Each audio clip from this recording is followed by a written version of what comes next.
bevendo il caffè, è possibile che arrivi un tuo collega. Puoi salutarlo, ma gli devi lasciare posto. Ricorda, sei senza mascherina e quindi devi mantenere la distanza. Se stai prendendo tu il caffè, ricorda di igienizzarti le mani mentre aspetti l'erogazione della bevanda.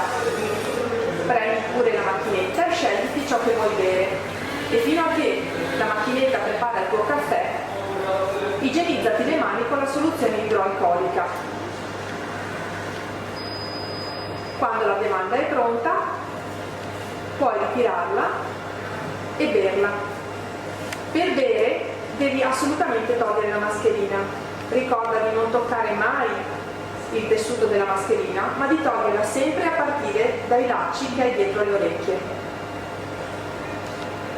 La mascherina può essere fonte di contaminazione, per cui devi stare sempre attento a non toccarne il tessuto.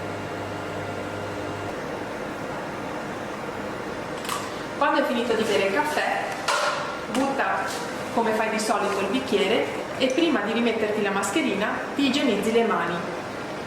Ricorda, questo è un momento importante perché sei stato in un luogo condiviso con altri e hai usato strumenti condivisi con altri. Igienizzati bene le mani e rimetti la mascherina toccandola sempre dalla parte dell'elastico, non dimenticarlo mai.